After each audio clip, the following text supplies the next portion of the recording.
विधानमंडल के बजट सत्र के अंतिम दिन राजनीतिक चंदे को लेकर जेडीयू और आरजेडी के बीच आरोप प्रत्यारोप तेज हो गया। आरजेडी एमएलसी सुनील कुमार ने दावा किया है कि जिस कंपनी का सालाना टर्नओवर 27 करोड़ रुपए है, उसने जेडीयू को 24 करोड़ रुपए चंदा दिया है। सुनील कुमार ने जेडीयू के मुख्य प्रवक्ता नीरज कुमार के उन आरोपों पर पलटवार किया जिसमें आरजेडी पर शराब कंपनियों से चंदा लेने की बात कही गई।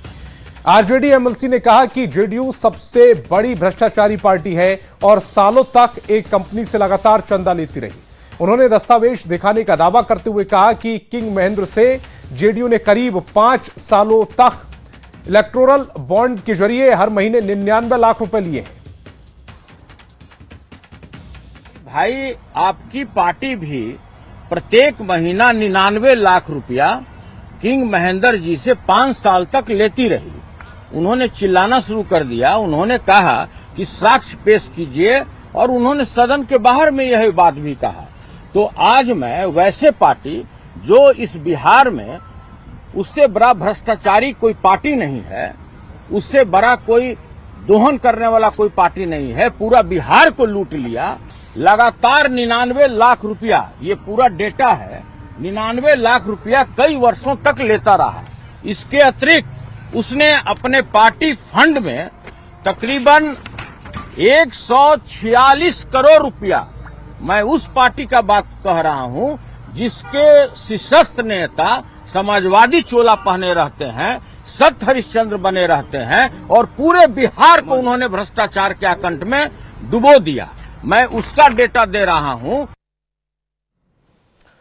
और सदन के बाहर आरोप लगाने के बाद आरजेडी एमएलसी सुनील सिंह सदन के अंदर भी शराब कंपनियों से चंदा लेने के आरोप पर गुस्सा हो गए। उन्होंने आरोपों को बेबुनियाद बताते हुए जेडीयू द्वारा चुनाव में पैसे लिए जाने का आरोप लगाया और सदन में कई डॉक्यूमेंट्स दिखाए। उन्होंने स्मार्ट मीटर के नाम पर करोड़ों का चंदा लेने की भी बात उठाई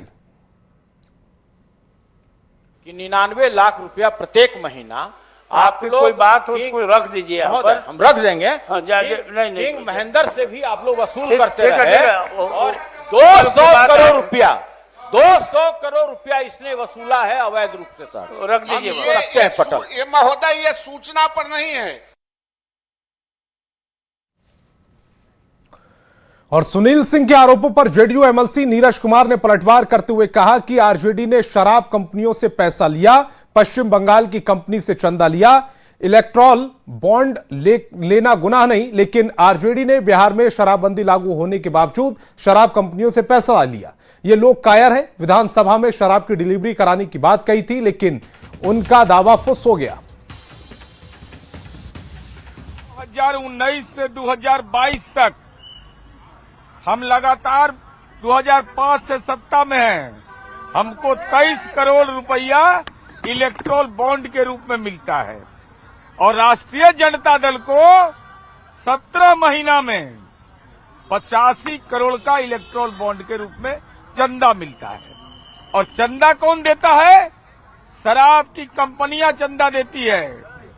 शराब की कंपनियों ने चंदा दिया तो किस कारण से चंदा दिया, यह स्पष्ट करना चाहिए।